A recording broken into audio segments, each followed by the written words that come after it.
ಶ್ರೀಮದ್ಭಗವದ್ಗೀತಾ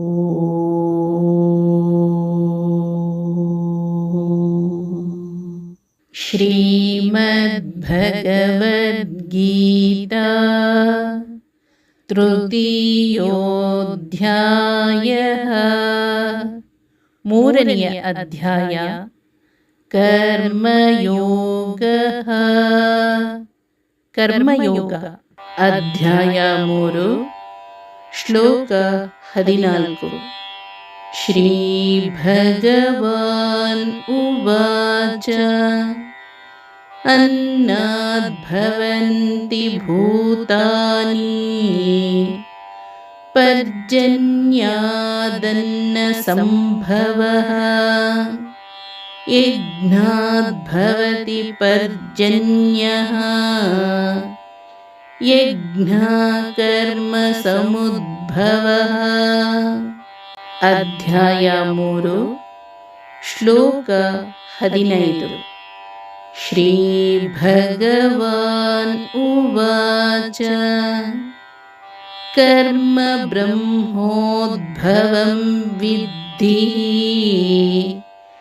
ಬ್ರಹ್ಮಾಕ್ಷರ ಸಮುದ್ಭವಂ ತಸ್ಮಾತ್ ಸರ್ವಗತಂ ಬ್ರಹ್ಮ ನಿತ್ಯಯಂ ಯಜ್ಞೇ ಪ್ರತಿಷ್ಠಿತಂ. ಶ್ರೀಕೃಷ್ಣ ಹೇಳಿದರು, ಅನ್ನದಿಂದ ಪ್ರಾಣಿಗಳು ಉತ್ಪನ್ನವಾಗುತ್ತವೆ, ಮಳೆಯಿಂದ ಅನ್ನದ ಉತ್ಪತ್ತಿಯಾಗುತ್ತದೆ, ಯಜ್ಞದಿಂದ ಮಳೆಯಾಗುತ್ತದೆ, ಯಜ್ಞವು ಕರ್ಮದಿಂದ ಉದ್ಭವಿಸುತ್ತದೆ, ಕರ್ಮವು ವೇದದಿಂದ ಉಂಟಾಗುತ್ತದೆ ಎಂದು ತಿಳಿ. ವೇದವು ಅಕ್ಷರದಿಂದ ಉದ್ಭವಿಸುವುದು. ಆದುದರಿಂದ ಸರ್ವವ್ಯಾಪಿಯಾಗಿರುವ ವೇದವು ಸದಾ ಯಜ್ಞದಲ್ಲಿ ಪ್ರತಿಷ್ಠಿತವಾಗಿರುವುದು. ಪ್ರಾಣಿಗಳು ಅನ್ನದಿಂದ ಹುಟ್ಟುತ್ತವೆ, ಮಳೆಯಿಂದ ಆಹಾರವು ಬೆಳೆಯುತ್ತದೆ, ಯಜ್ಞದಿಂದಾಗಿ ಮಳೆಯಾಗುವುದು, ಕರ್ಮದಿಂದ ಯಜ್ಞ ಉಂಟಾಗುವುದು.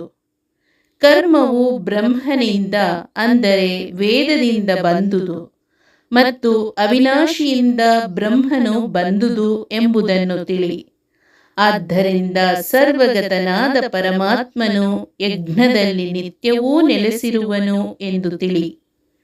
ಜೀವಿಗಳ ಹುಟ್ಟು ಆಹಾರದಿಂದ, ಆಹಾರದ ಬೆಳೆ ಸೂರ್ಯನಿಂದ ಅಂದರೆ ಮೋಡದಿಂದ, ಸೌರಶಕ್ತಿಯ ವೃದ್ಧಿ ಅಂದರೆ ಮೋಡದ ಹುಟ್ಟು ಯಜ್ಞದಿಂದ, ಯಜ್ಞದ ನಿರ್ವಹಣೆ ಕರ್ಮದಿಂದ, ಕರ್ಮದ ನಿಷ್ಪತ್ತಿ ಭಗವಂತನಿಂದ, ಭಗವಂತನ ಅಭಿವ್ಯಕ್ತಿ ವೇದಾಕ್ಷರದಿಂದ.